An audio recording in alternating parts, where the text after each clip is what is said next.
नमस्कार मित्रों, अगर आप यह कहानी सुन रहे हैं तो कृपया यह कहानी पूरा सुने। आधा अधूरा कहानी सुनने से आपको दोष पाप भी पड़ सकता है।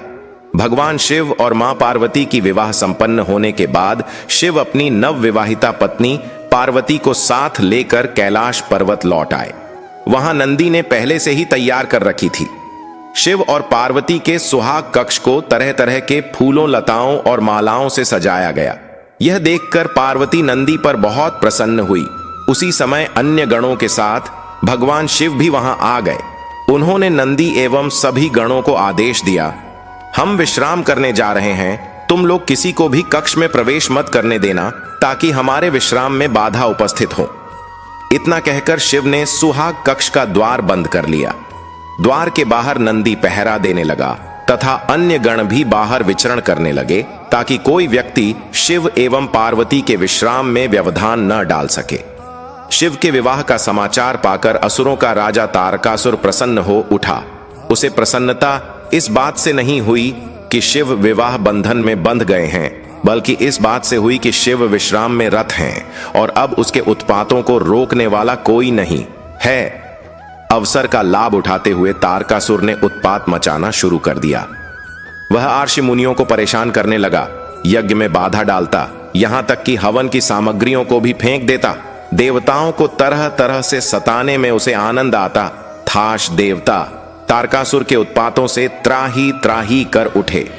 तारकासुर ने देवराज इंद्र को पदच्युत करके इंद्र का सिंहासन छीन लेने का निश्चय किया। देवताओं को जब उसके इस निश्चय का पता चला तो वे चिंतित हो उठे। तारकासुर यदि देवराज बन जाएगा तो फिर देवताओं को उसका सेवक बनकर रहन पड़ देगा तथा तीनों लोकों में असुरों का आतंक व्याप्त हो जाएगा। इस स्थिति में धर्म का अंत सुनिश्चित है। इस भयावह स्थिति को देखकर देवता सृष्टि रचयिता ब्रह्मा की शरण में पहुंचे। सभी ने ब्रह्मा जी से प्रार्थना की, भगवान अब आप ही हमें बचा सकते हैं तथा धर्म की रक्षा कर सकते हैं। तारकासुर के कुकृत्यों पर अंकुश लगा पाना मेरे भी वश की बात नहीं है। यदि यह कार्य कोई कर सकता है तो वे स्वयं शिव हैं। आप लोग उनके पास जाइए और उनसे प्रार्थना कीजिए। ब्रह्मा जी ने देवताओं को परामर्श दिया। सभी देवता शिव से मिलने चल पड्डे। वे जब शिव के सुहाग कक्ष के पास पहुंचे तो नंदी ने उन्हें वापस जाने को कहा। तब देवताओं ने नंदी को तारकासुर के उत्पातों के बारे में बताते हुए कहा कि शिव को सूचना दो, हमारा उनसे मिलना अत्यंत आवश्यक है। देवगण क्षमा करें, मैं यह नहीं कर सकता हूं।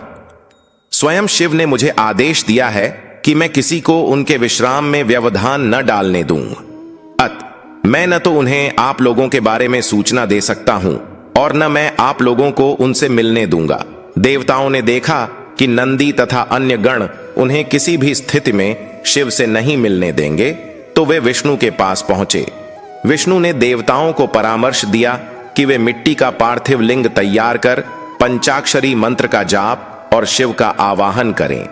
देवताओं ने मिट्टी से पार्थिव लिंग तैयार किया और हर हर महादेव का उच्चारण करते हुए वे पंचाक्षरी मित्र का जाप करने लगे। देवताओं के जाप का स्तर शिव के सुहाग कक्ष तक पहुंचा। शिव ने जैसे ही अपने नाम का उच्चारण सुना, व्याकुल हो उठे। शिव की व्याकुलता देख पार्वती ने पूछा, प्रभु क्या हुआ, आप अचानक व्याकुल क्यों हो उठे? भगवान शिव ने कहा, मेरे भक्त मुझे बुला रहे हैं देवी। पार्वती ने पूछा, कौन है ये भक्त, क्या अभी तत्काल जाना आवश्यक है? शिव ने कहा, ये सभी भक्त देवगण हैं जो संभवतः किसी संकट से घिर गए हैं और इसीलिए पंचाक्षरी मंत्र का जाप करते हुए मेरा स्मरण कर रहे हैं। उन्हें मेरी सहायता की आवश्यकता है, किंतु मुझे भी आपकी आवश्यकता है। यदि आप मुझे सुहाग शैया पर इस प्रकार छोड़ ढकर चले जाएंगे तो यह मेरे प्रति अन्याय होगा। मैंने सुना है कि आप किसी के प्रति अन्याय नहीं करते। पार्वती ने नारी सुलभ उठ करते हुए कहा। पार्वती की बात सुनकर शिव सोच में पड़िच गए। यह धर्म संकट की स्थिति थी। यदि मैं देवताओं के पास नहीं जाता हूं तो शरणागत की रक्षा न करने का दोषी बनूंगा, और यदि पार्वती को छोड़ ढकर जाता हूं तो पति धर्म से विमुख होने का। अंत में शिव ने कुछ निश्चय किया और वे कक्ष से बाहर चले गए। देवताओं ने शिव को देखा तो वे प्रसन्न होकर शिव की जय जयकार कर उठे। शिव ने देवताओं से पूछा, देवगण, बताइए आप लोग मुझे क्यों पुकार रहे हैं? देवताओं ने शिव से प्रार्थना की, प्रभु, तारकासुर के उत्पातों ने हमारा जीवन दूभर कर दिया है, कृपया आप चलकर उसका संहार करें। शिव असमर्थता व्यक्त करते हुए बोले, मैं तो अभी आप लोगों के साथ नहीं चल सकता हूं, आप लोग ही कोई अन्य उपाय सोचें। यह सुनकर देवतागण सोच में पड़ डीएच गए। उन्होंने मन ही मन विष्णु को स्मरण किया।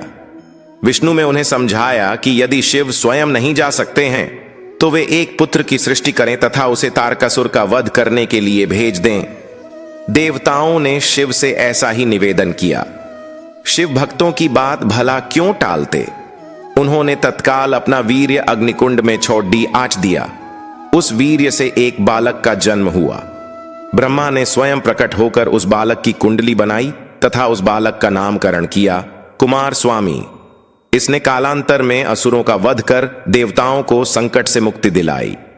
जब देवी पार्वती को इस बात का पता चला कि शिव ने देवताओं के कहने पर अपना वीर्य अग्नि को अर्पित कर दिया है तो वे क्रोधित हो उठी। उन्होंने देवताओं को शाप दे डाला, हे अकर्मण्य देवताओं, आपने एक नव विवाहिता पत्नी की शैया से उसके पति को बुलाकर उससे वीर्य का दान मांगा है, अतः मैं आप सभी को शाप देती हूं कि आप कभी संतान सुख प्राप्त नहीं कर सकेंगे। देवी पार्वती के शाप से सभी देवता थर्रा उठे। उन्हें इस अनहोनी का अनुमान नहीं था। वे शिव से प्रार्थना करने लगे कि अब शिव देवी पार्वती के क्रोध को शांत करें और देवताओं को शाप से मुक्ति दिलाएं। शिव ने देवताओं से कहा, मैं इस संबंध में कुछ नहीं कर सकता। इसके लिए आपको देवी पार्वती की पूजा अर्चना करके उन्हें प्रसन्न करना होगा। जब वे प्रसन्न होकर अपने शाप को वापस लेंगी तभी आप उनके शाप से मुक्त हो सकेंगे। देवताओं ने देवी पार्वती को प्रसन्न करने के लिए तप आरंभ कर दिया। अंततः देवी पार्वती देवताओं के सामने प्रकट हुई और देवताओं को क्षमा करते हुए उन्होंने कहा, जब मुझे और शिव को संतान की प्राप्ति हो जाएगी तो आप लोग शाप से स्वतः मुक्त हो जाएंगे। इसके बाद समयानुसार शिव एवं पार्वती को 21 पुत्रों की प्राप्ति हुई, जो शिव के विभिन्न गण समूहों के गणाधिपति बने और इसके साथ ही देवताओं को भी शाप से मुक्ति मिली।